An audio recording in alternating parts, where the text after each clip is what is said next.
It hasn't even been a month since the release of EB02, which in my opinion is one of the best sets we've ever had in the One Piece TCG, and yet OP11 is already hitting Western shelves on June 6th. But don't get too used to this fast-paced release schedule. The next set, OP12 Legacy of the Master, won't drop until August 22nd, which is almost 3 months from now. So you'll have pretty much the whole summer to crack open boxes and rip packs from both EB02 and OP11.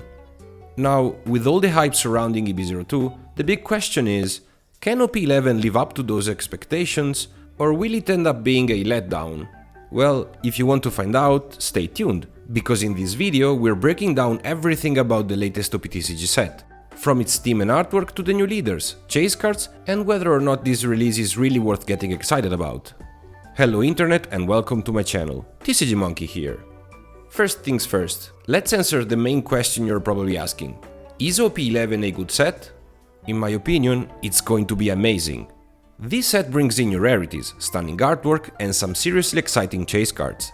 In terms of pack opening experience, I'd say it's definitely going to top EB02 and probably comes closest to the hype and feel of the 2 anniversary sets, OP05 and OP09. Now that we've covered that, let's dive into the themes of the set. OP11 mainly focuses on the Whole Cake Island and Fishman Island arcs, while also introducing characters from SWORD. To be honest, the SWORD inclusion feels a bit random, since it's not really connected to either of the other 2 arcs. Whole Cake and Fishman Island are also pretty far apart story-wise, but there's a link. We were first introduced to Big Mom, the main antagonist of Whole Cake Island along with Katakuri, at the end of the Fishman Island arc, since the territory was under her control before Luffy stepped in. That said, I personally think that, from a thematic point of view, OP10 was much stronger than OP11. With OP11, at first glance it's not really clear which arcs the set is supposed to be following. There are a lot of characters included, like Orochi, Sedi and Black Maria, who have nothing to do with either of the 2 main arcs. And unlike OP10, the cards here don't really flow naturally with the progression of the story. The leaders at least are mostly aligned with the 2 main arcs and the SWORD team. We've got Kobe representing SWORD, Jinbe and Shirahoshi for Fishman Island, and for Whole Cake, we have Luffy in his Gear 4th Snakeman form, Nami in her Whole Cake outfit, and Katakuri, who was introduced in that arc.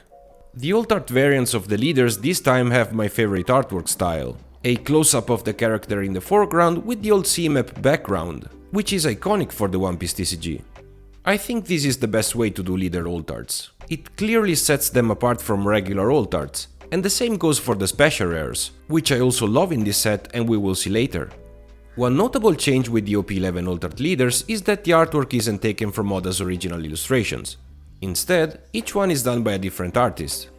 Now, I love Oda's art on these cards, but let's be honest, sometimes it felt like Bandai was just playing it safe. So I really appreciate that they went a different route this time and gave artists more freedom to create what are some amazing illustrations. Before we dive deeper into the set overview, if you're enjoying this type of content, please consider liking the video and subscribing to the channel. It really helps me grow. Thank you!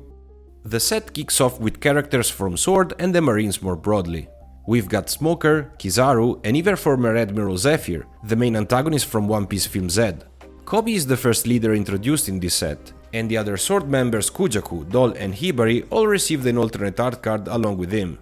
Honestly though, none of these really stand out to me. If I had to pick a favorite from this group, it would be Kujaku's base super rare, illustrated by Shiena Nahara.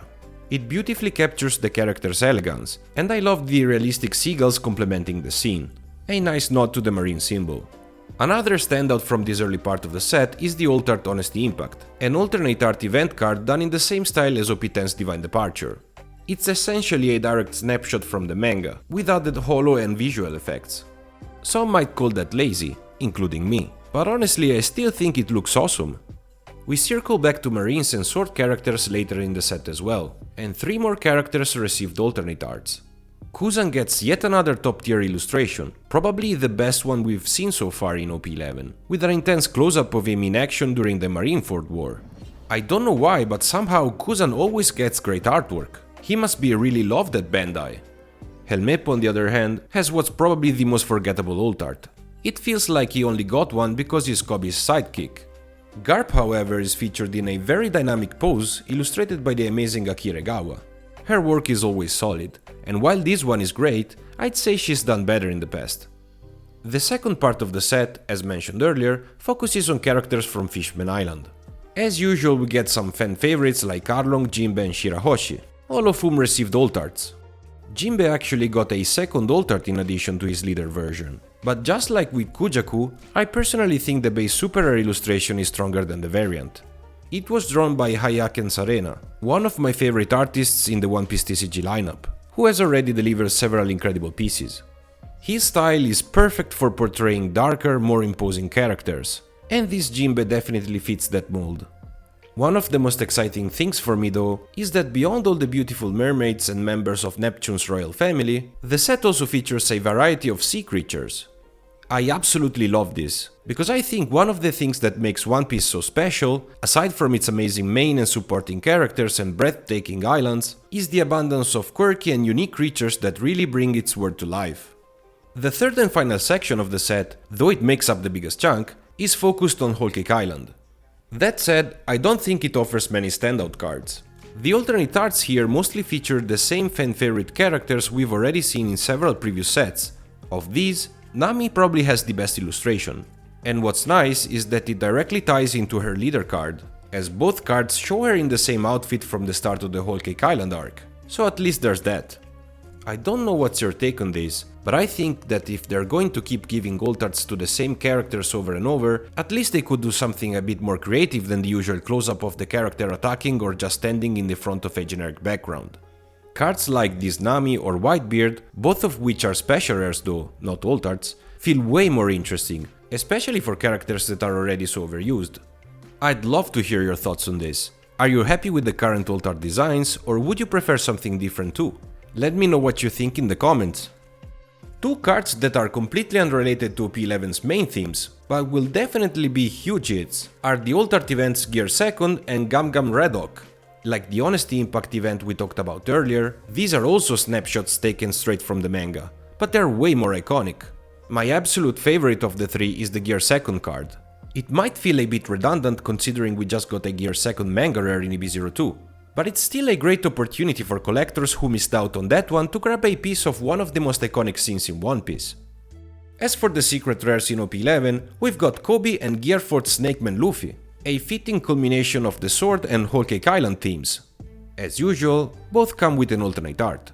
Snakeman Luffy is also the manga rare of this set, making it the fourth Luffy manga rare after OP05, OP09 and EB02. Now, if you've been following me for a while, you know I'm not a huge fan of seeing the same character repeated across multiple manga rares, let alone 4 times. But to be fair, each Luffy manga rare so far has shown a different transformation, so I guess at this point it's only a matter of time before we get Gear 3rd and Gear 4th Boundman to complete the set. OP11 also introduces a slightly updated version of special rares. This time we get a new patterned background, along with Jolly Roger symbols placed in the corners to represent each character's affiliation. As for treasure rares, these are exclusive to localized versions. Lucky Roo is the one for the English release, while the Chinese release features Jesus Bargis instead. But the real hype doesn't stop there, because the biggest hits in OP11 aren't any of the cards we've covered so far. There are actually 2 stunning special rare versions of Gear 5th Luffy, a gold and a silver variant. These cards feature a different background from the original manga rare in OP05, and let me tell you, they look absolutely incredible in person. Scans don't do them justice. The foil is super shiny, the embossing pops, and they just have a premium feel overall. I couldn't find any official pull rates for these cards, but I did see someone pull one of each after opening 4 cases. That's 48 booster boxes total. So yeah, these cards are extremely rare. And the Gold Gear 5th Luffy might even surpass the Golden Mega Roger from OP09 value-wise, which is currently the most expensive card in the One Piece TCG. The Golden SSP Luffy is currently on pre-sale for over $4,000, while the silver version goes for more than $1,500. The manga rare ranks 3rd, valued at around $500, and most of the other special rares are currently priced between $80 and $100. As always, keep in mind that prices tend to be inflated right at release, and they likely drop once the hype dies down, so try to avoid FOMO and be patient. With new bangers, cool special rares, stunning alternate art events, and many other standout cards, OP11 is definitely a set worth paying attention to. Since there's a long wait before OP12 drops, we'll have plenty of time to open boxes and packs, and hopefully pull some of these great cards. But now I want to hear from you. Are you excited about OP11 or were you expecting something different? Share your thoughts in the comments below. That was it for today's video. As always, if you found this content useful, like and subscribe for more One Piece TCG content. See you soon with the next video.